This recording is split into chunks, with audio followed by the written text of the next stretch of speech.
In this mini lecture, we're going to be talking about speech anxiety. This is the uneasy and fearful feeling you might experience when preparing or giving a speech. The fear of public speaking is one of the greatest fears of many humans. According to self-report surveys, humans fear public speaking more than death. So let's take a look at some common anxiety symptoms of speech anxiety. You may sweat, feel very flushed where your face feels hot. Your heart is racing, you may feel nauseous, your hands may be shaking, your legs may be trembling. You may have a dry mouth, tight throat, and even forget absolutely everything that you had planned to say. But don't worry, you are not alone. If it makes you feel a little better, there are others who have these same exact symptoms. And interestingly, although you may feel them, oftentimes your audience is not aware. Remember, don't let fear stop you. The only thing we have to fear is fear itself.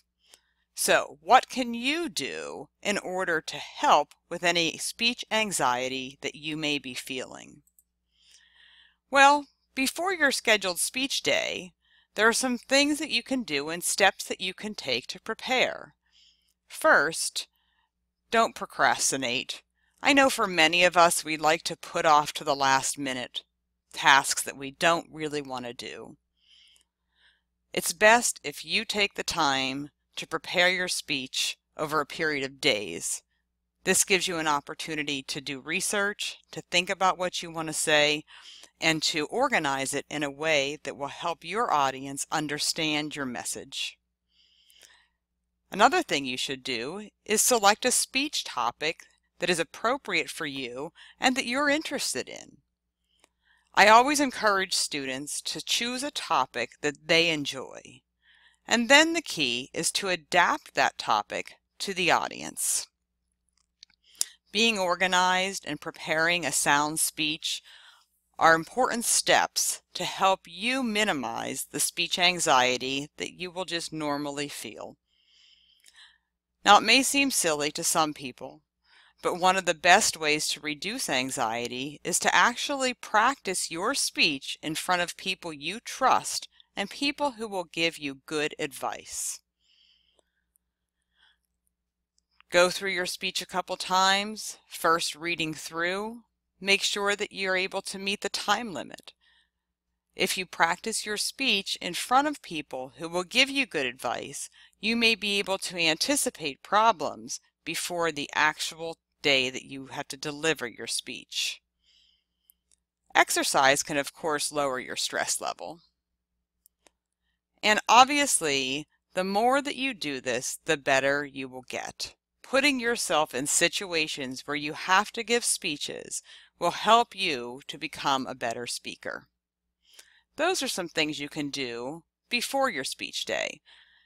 Now let's take a look at some techniques before you deliver the speech itself. 1, you want to look at your notes and collect your thoughts. Goes without saying that a good night's sleep will certainly help you before delivering a speech. If you know that you are going to be delivering a speech in a room where you're not familiar, you might want to arrive early to mentally prepare. Breathing deeply, trying to remain calm, telling yourself that you can do it. Concentrating on the good things. Thinking positive thoughts. These are all things that, while they may be difficult to do, can help you right before delivering the speech. And one thing I like to note, you might want to avoid soda or carbonated beverages right before you speak. So, you know that you've prepared a good speech, you've looked at your notes, you've collected your thoughts, you've tried to mentally prepare, and now it's time for you to stand up and deliver that speech. Well, here are some things that you can do during the speech. Visualizing that you're just having a conversation with another person, or in some cases a lot of other people, can help to regulate your speech. Now, it's pretty typical for students in the first 30 seconds to 1 minute to feel very nervous. You may be speaking more quickly, you may be sweating, your heart may be racing, but an interesting thing happens. The longer you speak, the more you habituate to the actual speech.